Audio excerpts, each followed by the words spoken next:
Gostaríamos de cumprimentar a todos com a paz do Senhor e agradecer a Deus por estarmos aqui pela primeira vez, na verdade, trazendo a lição da Escola Bíblica Dominical de forma virtual. Desta feita, a lição de número 11, que tem por título O Culto da Igreja Cristã.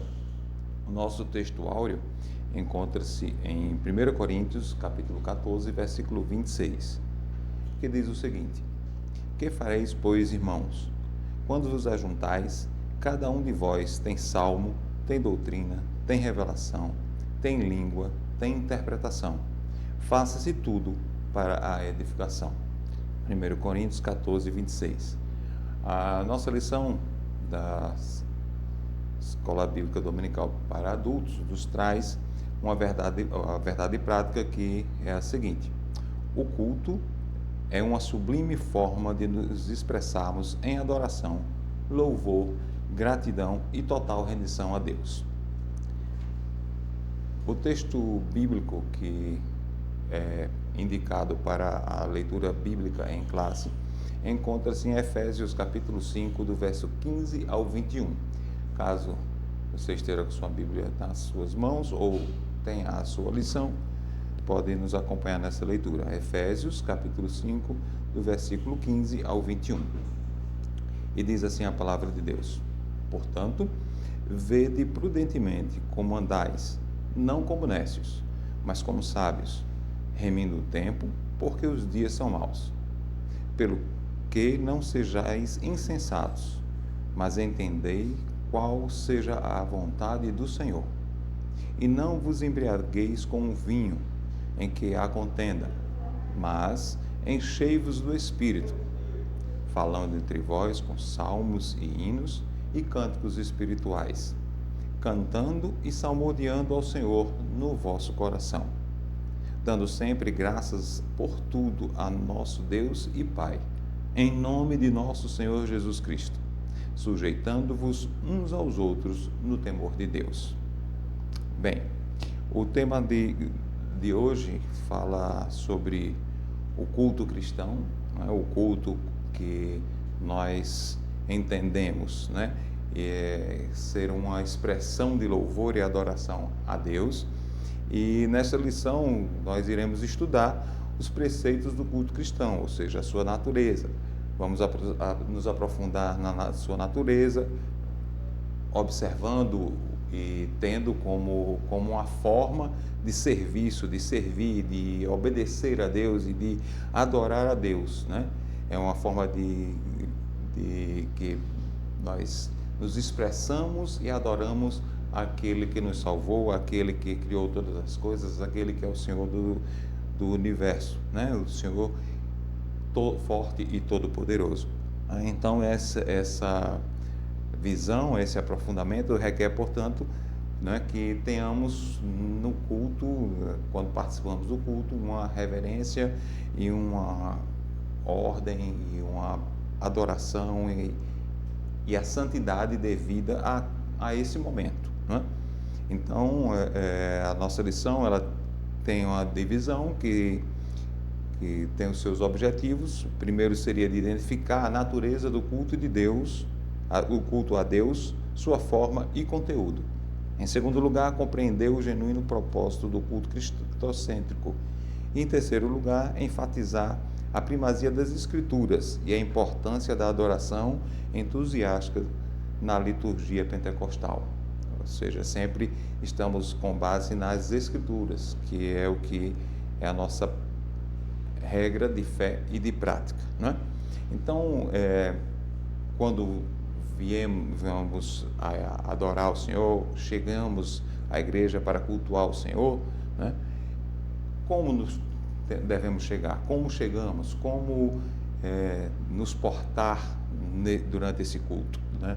Com o passar dos anos, né, na caminhada cristã, à medida que o tempo passa, né, muitas vezes podemos incorrer em erros, né, e participar no culto de forma automática. Eu vou para o culto, a pessoa vai para o culto porque é dia de culto, porque estou acostumado, porque sempre fiz assim, né? De uma maneira automática, né?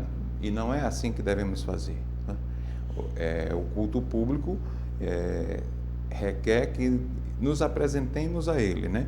Nos apresentemos a Ele, transbordando naquele momento, né? Exteriorizando naquele momento ao Senhor uma nossa vida de adoração legítima e que seja agradável ao Senhor. Então, qual é a minha motivação? Qual é a sua motivação? Qual é a nossa motivação ao chegarmos no templo para adorarmos, para cultuarmos ao Senhor? Qual é a minha motivação?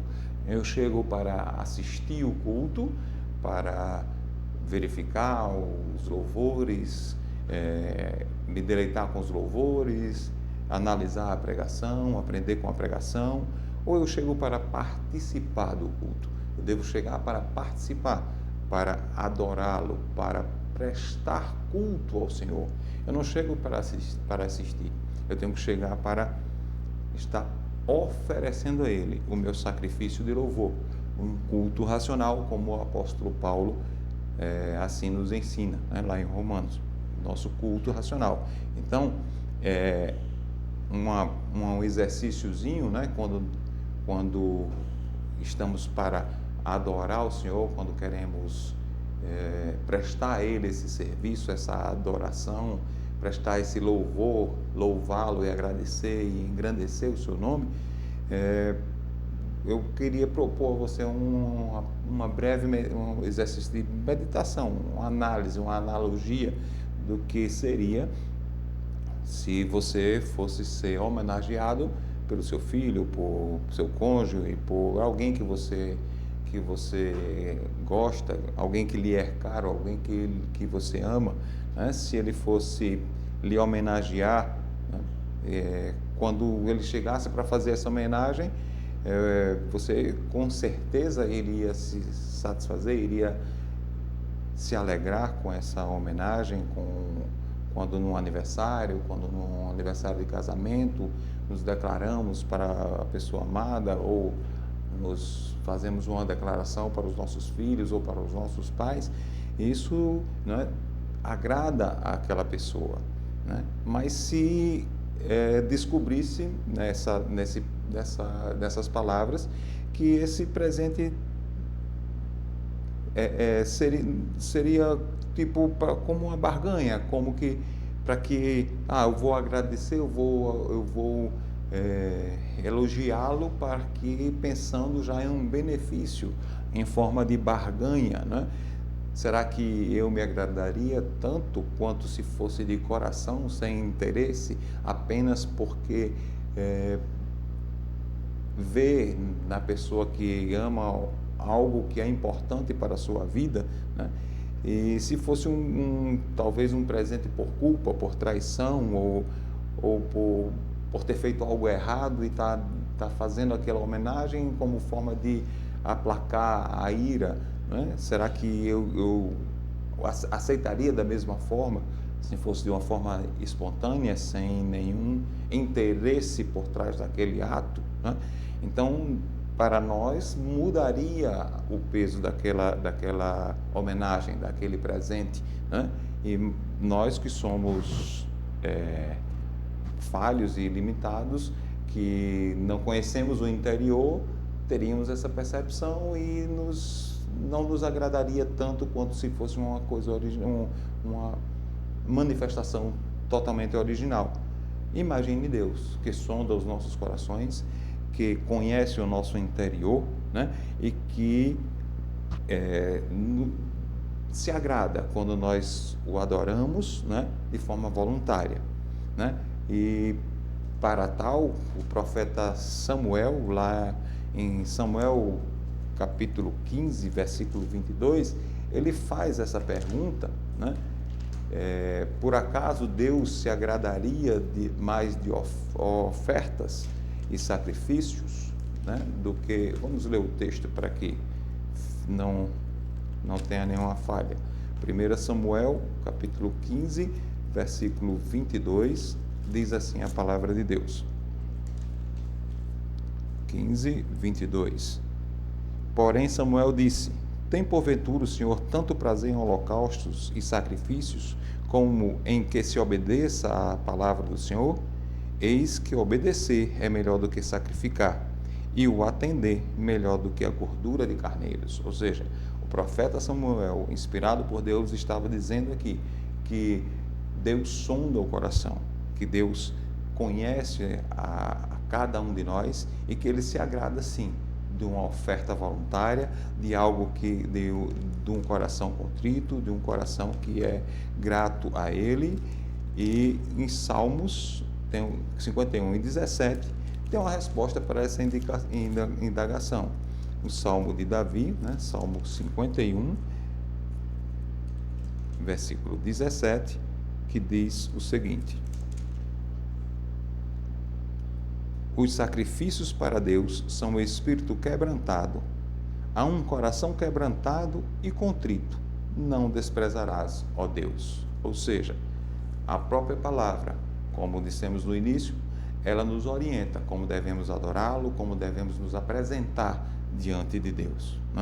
Então, essa breve introdução, da lição, nós vemos que o culto, ele é santo, porque Deus é santo. E por isso deve ser solene. Não podemos nos apresentar de qualquer forma, temos que mostrar a glorificação ao Senhor, não ao irmão ou alguém que esteja dirigindo ou alguém que esteja do nosso lado. Não, nós devemos mostrar a glorificação a Deus, e o culto, ele tem esse propósito, como está no texto áureo, que ele tem esse propósito de edificação também da igreja, porque quando nós chegamos ao culto, adoramos o Senhor na beleza da sua santidade, o louvamos, o adoramos, o glorificamos, com certeza saímos daqui edificados, saímos desse momento de adoração cheios de Deus e edificados. Então, o propósito do culto, o culto da igreja cristã é para louvarmos a Deus, para glorificarmos a Deus e para que sejamos edificados, como disse o texto, aqui do texto áureo: faça-se tudo para a edificação. Edificação no sentido de crescimento espiritual da igreja. Então, passando da introdução para o primeiro tópico, que trata a nossa lição, a natureza do culto. E teremos 3 subtópicos, que seria o culto como serviço a Deus, o culto deve ser solene e o culto é santo. A natureza do culto, ele é um serviço ao Senhor.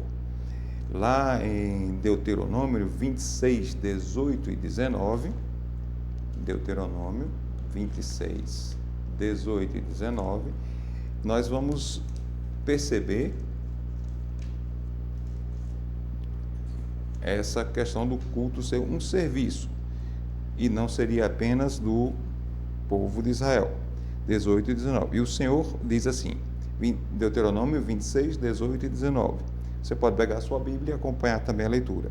E o Senhor hoje te fez dizer que lhe serás seu povo seu próprio, como te tem dito, e que guardarás todos os seus mandamentos, para assim te exaltar sobre todas as nações que fez para louvor e para fama e para glória, e para que sejas um povo santo ao Senhor teu Deus, como tem dito. E aí, aliado a esse texto, 1 Pedro, capítulo 2 e versículo 9, que é um texto bastante conhecido. 1 Pedro, capítulo 2, versículo 9, que diz: mas vós sois a geração eleita, o sacerdócio real, a nação santa, o povo adquirido, para que anuncieis as virtudes daquele que vos chamou das trevas para a sua maravilhosa luz. Vós, que em outro tempo não erais povo, mas agora sois povo de Deus, que não tinhas alcançado misericórdia, mas agora alcançastes misericórdia. Ou seja, o povo que Deus escolheu, lá desde o início, para que fosse o seu nome fosse glorificado, para que fosse objeto de louvor a Deus, nós passamos a ser esse povo. Nós que antes não éramos povo de Deus, éramos gentios, mas que agora participamos do corpo de Cristo, da igreja, e devemos prestar esse serviço, né, para anunciar, anunciar o nome do Senhor e exaltar o seu santo nome. Né? E em Isaías 43 e 21 também fala dessa natureza, da natureza do culto. Isaías 43, 21 diz: e este povo que formei para mim, para que me desse louvor. É para isso que nós fomos chamados, para que dessemos louvor a Deus, para que o louvássemos, para que o adorássemos. E Isaías 61, 11, Isaías 61, 11, o Senhor vai a palavra de Deus vai nos dizer: porque como a terra produz os seus renovos e como o horto faz brotar o que nele se semeia, assim o Senhor Jeová fará brotar a justiça e o louvor para todas as nações. Ou seja, já estava o profeta messiânico já estava profetizando que teriam em todas as nações, né? Em todas as nações teriam um povo para louvor do Senhor. Né? E nós somos esse povo e devemos prestar esse serviço a Deus. Né? Então, a primeira natureza do culto, o primeiro tópico seria o serviço a Deus. E assim nós somos escolhidos para prestar esse serviço. Né? Enquanto lá em Atos, capítulo 13, do 1 ao 4, fala de que enquanto os cristãos serviam, isto é, cultuavam o Senhor, o Espírito Santo comissionou os primeiros missionários da igreja, ou seja, nesse serviço. E esse serviço vai passando de um para o outro e chegou até nós, onde nós estamos agora, prestando esse serviço, levando a palavra de Deus. Então, o culto tem a natureza de serviço ao Senhor. O segundo tópico, o segundo item do primeiro tópico diz: o culto deve ser solene. Né? Então, entendemos por solene, nos referimos ao que traz respeito ao que é majestoso, ao que tem uma solenidade, né? E isso significa que tanto o conteúdo como a maneira de se cultuar são importantes. Não por acaso, o apóstolo Paulo expõe princípios que regulam o culto na igreja. Né? De Corinto, lá em 1 Coríntios, os capítulos 12 ao 14, o apóstolo Paulo vai, né, tratando desse assunto, de que é exatamente o texto áureo que está nesse contexto do capítulo 12 ao 14, que é no 1 Coríntios 14, 26, que diz assim: que fareis, pois, irmãos, quando vos ajuntais? Ou seja, quando vos ajuntais para quê? Para cultuar, né? Cada um de vós tem salmos, tem doutrina, tem revelação, tem língua, tem interpretação. Então, ele dá várias instruções para aquela igreja que estava um pouco, vamos dizer assim, desregulada em relação à adoração, ao culto, à ceia do Senhor, tanto que ele também fala sobre a ceia do Senhor, que foi objeto da lição passada, né, de lições passadas, que os coríntios lá não estavam praticando bem a ceia do Senhor. Né?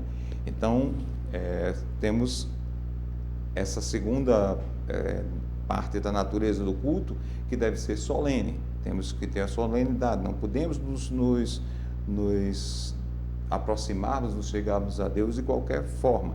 1 Coríntios 14 e 40 diz: mas faça-se tudo decentemente e com ordem. Por isso, né, que o culto deve ser algo que seja solene, tem a sua importância. Né? E em terceiro lugar, o culto é santo. Né? A santidade de Deus é afirmada em toda a Bíblia. Né? Deus é santo, santo, santo. Né? Ele é um ser santíssimo. Tanto que lá no Antigo Testamento, no tabernáculo ou no próprio templo de Salomão, na parte onde tinha a arca, que simbolizava e que tinha a presença de Deus, né? Somente o sumo sacerdote podia entrar uma vez por ano, depois de oferecer sacrifício por ele e pelo povo, ou seja, a santidade de Deus, né? Tanto que quando Moisés chegou para perto da sarça ardente, disse: Moisés, tira as sandálias, porque o lugar que estás é santo, né?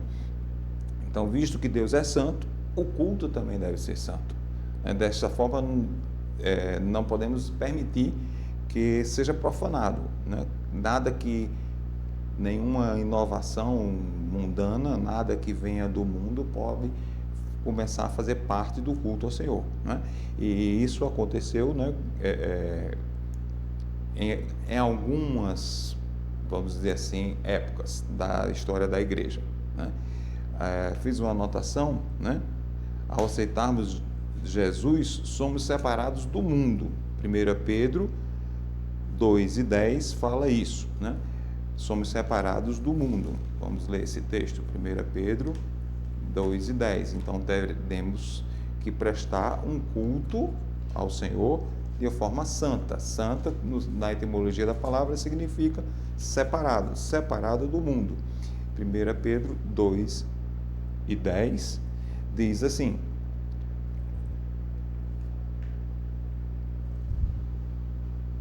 eu estou em 2 Pedro, 1 Pedro 2:10 diz: vós que em outro tempo não erais povo, mas agora sois povo de Deus, que não tinhas alcançado misericórdia, mas agora alcançastes misericórdia. E Efésios 5:8, que diz, Efésios 5:8, que vai nos trazer: porque noutro tempo eres trevas, mas agora sois luz no Senhor. Andai como filhos na luz. Mais uma base para que nós compreendamos que o culto deve ser santo. O apóstolo Paulo, escrevendo aos Efésios, ele diz que no versículo 8 de Efésios, capítulo 5, ele nos diz: porque noutro tempo erais trevas, ou seja, noutro tempo não tínhamos a luz do Senhor, noutro tempo não tínhamos o conhecimento da palavra de Deus, mas agora, após recebemos a Jesus, após fazermos parte desse povo, do povo de Deus, sois luz no Senhor, né? Ele diz aqui: sois luz no Senhor. Não é que eu seja luz por meus méritos, mas no Senhor eu sou luz, como o próprio Senhor nos diz, que nós somos a luz do mundo. Andai como os filhos da luz. Então temos que andar em santidade também, né?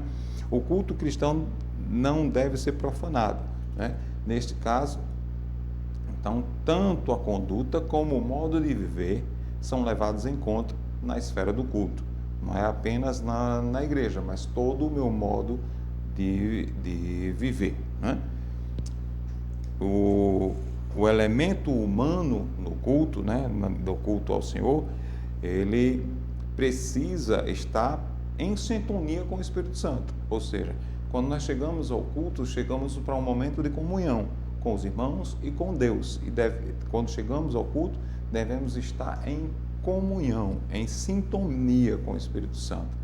E como é bom chegarmos e sentirmos a sua presença, sentirmos a comunhão com o Senhor, o Espírito Santo testificando com o nosso espírito e adorando a Ele de uma forma onde nos envolvemos naquela liturgia, na adoração, na glorificação. E aí, como diz o textuário, um tem salmo, um tem hinos, outros tem cânticos espirituais, o outro profetiza, e assim o Senhor recebe a nossa adoração. Então, dirigir um culto, né, requer uma responsabilidade imensa, porque neste ato, quem está à frente do culto, ele está trabalhando com matéria-prima do céu, com alimento do céu, que se distribui àqueles que vieram receber, àqueles que estão famintos, àqueles que estão vindo buscar uma resposta de Deus, vindo adorar a Deus. Então, quem está na direção do culto deve estar em sintonia com o Espírito Santo para que o culto transcorra na bênção e na vontade do Senhor, né? Ou seja, e que no culto seja feito tudo para a glória de Deus, né? Resumindo esse primeiro tópico, né? O culto, sendo o culto uma forma de serviço a Deus, sua prática requer reverência, ordem e santidade, né? Como vimos nesse primeiro tópico. Já no segundo tópico, o propósito do culto, né? Como falamos lá no início, quando chegamos para cultuar, não chegamos para assistir, apenas para visualizar o que está acontecendo. Chegamos para participar, chegamos para glorificar a Deus, né? Para o propósito do culto seria subdividido em 3 itens, que seria para glorificar a Deus, e aí o comentarista fala quando não se cultua a Deus, e para edificação da igreja, para edificar a Deus, né? Nessa questão, o culto é uma celebração que se faz a Deus, ou seja, quando chegamos ao culto, chegamos para celebrar a Deus, o autor da vida, aquele que nos salvou, aquele que fez todas as coisas, aquele que permite que estejamos aqui por mais um dia, aquele que nos abençoa, aquele que nos livra, que nos guarda, que nos conduz, que nos guia, aquele que nos abençoa, aquele que nos salvou, que nos resgatou. Então, quando chegamos com esse sentido, cientes daquilo que Ele fez por nós, chegamos no culto para glorificar a Deus, chegamos no culto para adorá-lo pelo que Ele é, porque sabemos que Ele é todo-poderoso, sabemos que Ele é onipotente, onisciente, que tem o domínio de todas as coisas, que tudo está sob o seu controle, e celebramos a sua grandeza e os seus feitos, né? Aquilo que Ele tem feito nas nossas vidas, o que Ele tem nos abençoado, como nos tem dado livramentos, como tem feito obras grandiosas, né? E aí podemos citar o Salmo 48, versículo de número 1, né? Como o salmista se expressa nesse salmo, Salmo 48, verso de número 1, ele diz: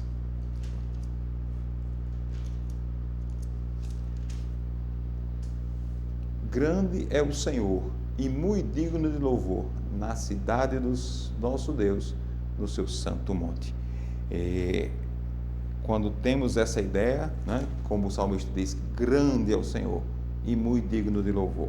Quando entendemos a magnitude quando chegamos para cultuar e entendemos que é um Deus tão maravilhoso que faltam palavras, nós só podemos louvá-lo porque Ele é muito digno de todo louvor, né? Então, o culto, assim, é uma celebração a Deus pelo que Ele é e pelo que Ele faz, né? Os Salmos 103, versículos de 1 a 5, também o salmista trata a esse respeito. Salmos 103, se você tiver sua Bíblia e quiser abrir também, 103, de 1 a 5. O Salmo de Davi, quando ele convida, né, a louvar a Deus por amor de sua graça, que diz: bendize, ó minha alma, ao Senhor, e tudo o que há em mim, bendiga seu santo nome. Bendize, ó minha alma, ao Senhor, e não te esqueças de nenhum de seus benefícios. É Ele quem perdoa todas as suas iniquidades e sara todas as suas enfermidades. Quem redime a tua vida da perdição e te coroa de benignidade e de misericórdia. Quem enche a tua boca de bens, de sorte que a tua mocidade se renova como a da águia. Ou seja, o salmista Davi estava aqui reconhecendo a magnitude de Deus, a grandiosidade de Deus, e ele ainda estava bendizendo ao Senhor por tudo que ele tinha feito em sua vida, né? Que perdoa as iniquidades, sara as enfermidades, redime a vida da perdição, coroa de benignidade e de misericórdia, porque as suas misericórdias são a causa de não sermos consumidos, e nos enche de bens, nos enche nos abençoa de uma forma que não somos nem merecedores, né? Então, quando nós chegamos a Deus para cultuar, devemos glorificar. O propósito do culto, quando chegam na igreja, é para glorificação do nome do Senhor. Se Deus não é celebrado, se Ele não é glorificado, então o culto perdeu o seu sentido. Quando chegamos ao culto, devemos glorificar a esse Deus tão maravilhoso, né? Então, quando não se cultua a Deus de uma forma pura e da forma como a palavra de Deus nos mostra aqui, como Davi fez, como tantos outros fizeram, é o que estava acontecendo lá em Coríntios e é o que Paulo, né, até cita quando ele vai falar da Santa Ceia. Ele diz em 1 Coríntios 11 e 20, ele diz: quando vos ajuntais num lugar, não é para comer a ceia do Senhor. Ou seja, era como se ele dissesse: o que vocês estão celebrando não é a ceia, o que vocês estão fazendo não é culto ao Senhor, né? Não era um culto que eles estavam fazendo, não era daquela maneira que devia ser feito. E infelizmente essa história se repete em algumas reuniões, inclusive na nossa atualidade, né? Porque são reuniões onde não é uma adoração a Deus, não é cristocêntrica, não serve para glorificar a Deus, né? Nem muito menos também no terceiro tópico, que seria para a edificação da igreja, né? No terceiro item desse segundo tópico, um dos propósitos principais do culto é trazer a edificação à igreja. Nesse sentido, né, edificar, que é um verbo grego, deixa eu ver aqui, como oikodomel, que foi traduzido como edificar, tem o sentido de construir, né, de construir. O próprio Jesus falou da parábola, né, da casa que é edificada sobre a rocha. Então, quando nós estamos num culto cristocêntrico, num culto onde Deus é glorificado, a igreja é edificada na pedra angular, na pedra verdadeira, sobre a rocha, como está lá na parábola, né, em Mateus capítulo 7, 24 e 26, ou então em Lucas capítulo 6 e 48. É uma parábola muito conhecida e que o edificador edificou a casa sobre uma rocha. E é assim que devemos fazer. Não perder o sentido do culto, não desvirtuar o culto, não desvirtuar as orientações bíblicas acerca de como devemos cultuar ao Senhor. Neste sentido, né, de que algo que está sendo construído, né, o fato mais claro do propósito do culto trazer a edificação para a igreja, lá em Coríntios capítulo 14, onde Paulo disciplina o uso dos dons, né, porque estava uma desordem, e ele diz que se falam três ao mesmo tempo, como é que eu vou entender? E ele vai falando como deve ser feito a liturgia do culto, como deve se agir durante o culto, justamente para que a igreja seja edificada. Assim, lá em Coríntios 14, ele diz: assim, aquele que falava línguas na esfera do culto público deveria interpretar para que a igreja fosse edificada. 1 Coríntios 14 e 5. Todos os demais dons deveriam seguir esse mesmo critério, que seria para o fim proveitoso, para que a igreja fosse edificada, né? Da mesma forma, os dons ministeriais, né, devem contribuir para a edificação do corpo de Cristo. Efésios capítulo 4, vamos ler esse texto. Efésios capítulo 4, versos 11 e 12. Efésios 4, versos 11 e 12,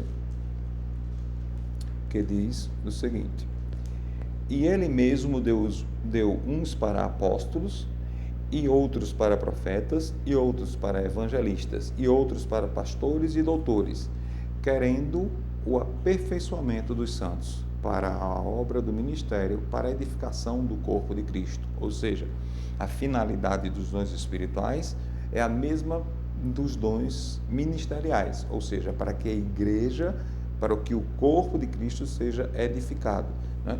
querendo o aperfeiçoamento dos santos, ou seja, para que quando nós nos chegamos, quando nós adoramos, quando nós estamos na igreja, estamos glorificando, estamos prestando um serviço, mas também estamos aprendendo, estamos sendo edificados, estamos sendo aperfeiçoados no Senhor, né? Para que a obra, para que haja a edificação do corpo de Cristo. E dessa forma seria o propósito do culto, verdadeiramente conforme está na palavra de Deus, né? E aí vem a última parte da nossa lição, a terceira parte da nossa lição, que trata a respeito da liturgia, né? Como é que deve ser essa liturgia? Em primeiro lugar, ele divide aqui em 3 itens, que seria a exposição da Bíblia, a adoração entusiástica e o lugar da adoração no culto pentecostal, né? Nós, como igreja pentecostal, temos essa adoração mais barulhenta, né? Onde sentimos a presença do Senhor, glorificamos, exaltamos, damos glória a Deus, e realmente é uma bênção. Glória a Deus por isso, né? Então, dentro da liturgia do culto, temos algo que é de grande importância, grande e vital importância para a igreja, principalmente para atender o propósito do culto de edificar a igreja, né? Nós somos edificados e somos alimentados pela palavra. Então, no culto, uma parte muito importante seria a exposição da Bíblia, né? O movimento pentecostal, ele tem firmado o seu compromisso com a autoridade da Bíblia para governar toda a crença, experiência e prática. Ou seja, a Bíblia é o nosso manual de fé e de prática. É ela que nos orienta, é ela que nos guia, é através da Bíblia que nos orientamos, é a bússola do crente. E se está em desacordo com a palavra, não devemos de forma nenhuma, né,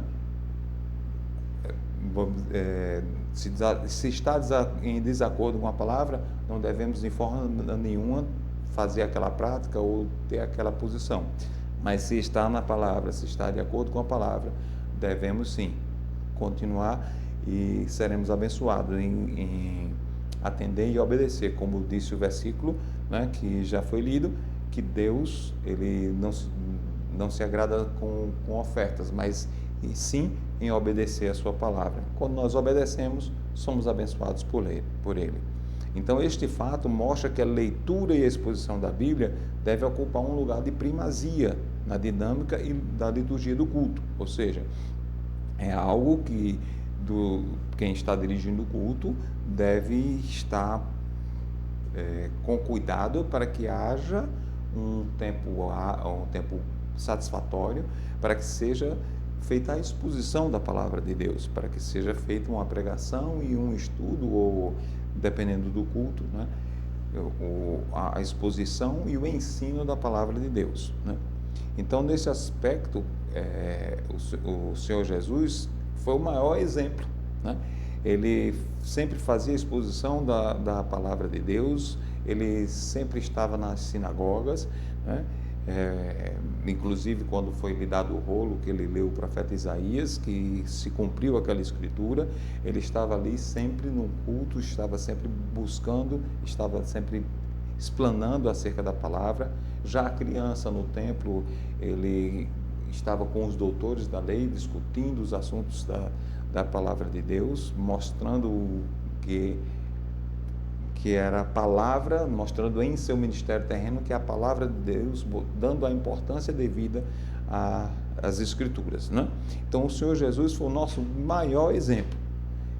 Escrevendo sobre já Paulo, escrevendo sobre a liturgia do culto na igreja de Corinto, ele põe a doutrina e a instrução como uma das suas necessidades, como as necessidades da igreja, que é exatamente o texto áureo, lá em 1 Coríntios, capítulo 14, verso 26, que já lemos até mais de uma vez, né? Então, nesse verso, que foi destacado hoje na lição, que é o texto áureo, o apóstolo Paulo coloca a doutrina e a instrução como uma das necessidades da igreja. É necessário. E, inclusive, há o texto bíblico que diz que o meu povo se corrompe por falta de conhecimento da palavra, né? Por falta de conhecimento. Então, quando chegamos ao culto, devemos estar cientes de que precisamos sim de estar recebendo a exposição da Bíblia, recebendo o ensino da palavra, e é de grande e vital importância, né? Então, o segundo item aqui da liturgia do culto seria a adoração entusiástica, né? A adoração aparece em primeiro lugar na liturgia sugerida pelo apóstolo Paulo à igreja de Corinto, quando ele trata no versículo 26 do capítulo 14 de 1 Coríntios, ele começa, né, dizendo: cada um de vós tem salmos, né? Primeiro salmos, primeiro dando o sentido de louvor, de estar louvando, de estar fazendo um cântico ao Senhor de adoração. E esse momento é de grande importância também, porque você se eleva, naquele louvor você acaba se ligando com o Senhor, sintonizando-se com o Espírito Santo, acaba se desligando das suas preocupações, acaba na letra do cântico você acaba se envolvendo e adorando na beleza da sua santidade e preparando o coração de todos os presentes ali no culto para receber a exposição da Bíblia, para receber aquela palavra. Então, essa adoração a Deus, quando ele, no próprio versículo, o apóstolo Paulo coloca salmos, depois doutrina, né? Primeiro os salmos, depois o ensino, né? Ele traduz isso aí como se fosse uma ordem mesmo. Por isso que iniciamos com os louvores e depois vem no culto, na liturgia do culto da nossa igreja, vem a pregação da palavra, né? Então, no caso da adoração, deixe-me ver, dois princípios essenciais que ajudam nessa adoração, a exercer essa adoração. A adoração genuína acontece em espírito e em verdade, né? Como lá em João capítulo 4, versículo 23, Jesus, quando se encontra com a mulher samaritana, e ela pergunta: vossos pais dizem que deve-se adorar em Jerusalém, e os nossos dizem que devem adorar nos montes, e Jesus diz: vem a hora e já chegou, que os verdadeiros adoradores adorarão o Pai em espírito e em verdade. Ou seja, a essência, né? A adoração genuína, ela acontece no espírito, em espírito e em verdade. A adoração não é apenas uma atividade física ou mental, não é apenas um exercício mental, né? Ela é um exercício espiritual, né? A adoração, ela deve vir do âmago do nosso ser, da nossa alma, do nosso espírito, em adoração ao Senhor, né? É algo que nós sentimos prazer em adorar aquele que nos salvou, né? A adoração envolve a interação sincera entre o Espírito Santo e o Espírito humano, né, de Deus. É sincera entre o Espírito humano e o Espírito Santo de Deus, como está lá em 1 Coríntios 12, de 7 a 12. Vamos ler esse texto, né? 1 Coríntios 12, de 7 a 12, que diz assim a palavra de Deus: mas a manifestação do Espírito é dada a cada um para o que for útil, porque a um pelo Espírito é dada a palavra da sabedoria, e a outro pelo mesmo Espírito a palavra da ciência, e a outro pelo mesmo Espírito a fé, e a outro pelo mesmo Espírito dons de cantar, e a outro a operação de maravilhas, e a outro a profecia, e a outro o dom de discernir os espíritos, e a outro a variedade de línguas, e a outro a interpretação de línguas. Mas um só e o mesmo Espírito opera todas estas coisas, repartindo particularmente a cada um como quer.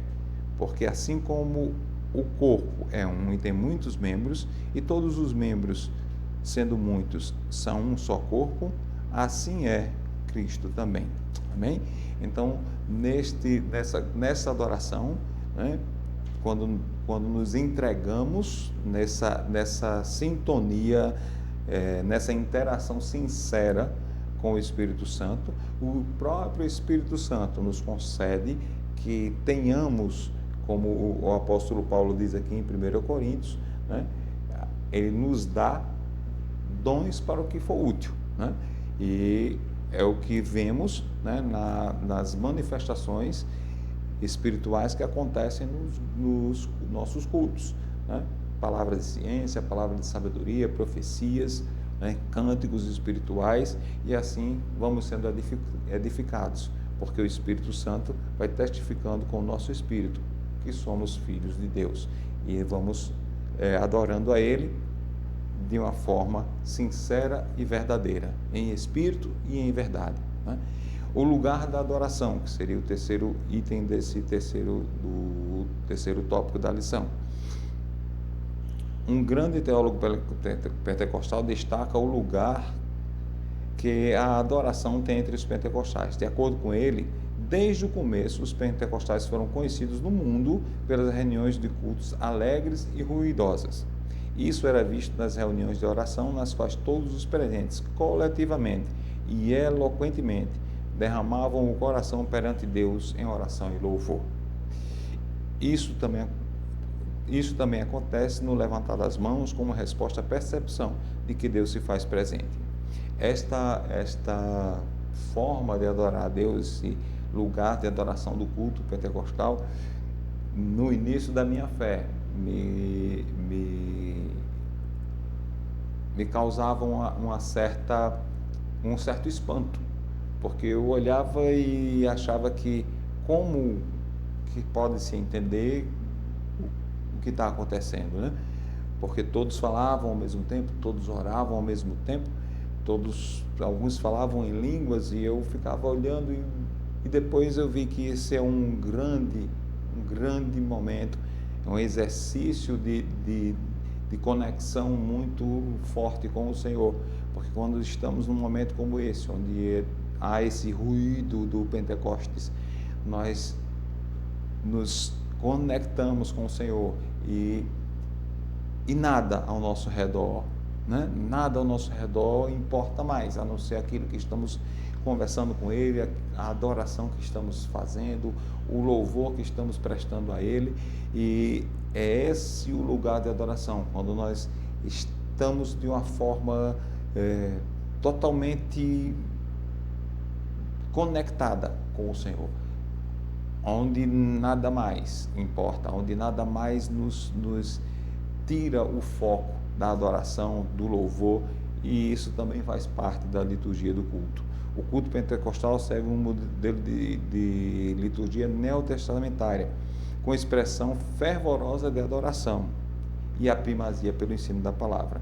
Ou seja, nesses elementos do culto, nós temos aqui a parte da exposição da Bíblia, a adoração entusiásticas, e essa forma de adorar, esse lugar de adoração que vem do nosso interior para Ele, para a glória do nome dEle. Amém? Então, concluindo esta lição,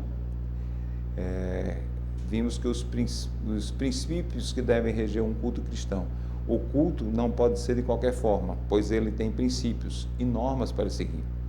Como Deus é um Deus de ordem, então o culto se presta a Ele também tem que ser ordenado.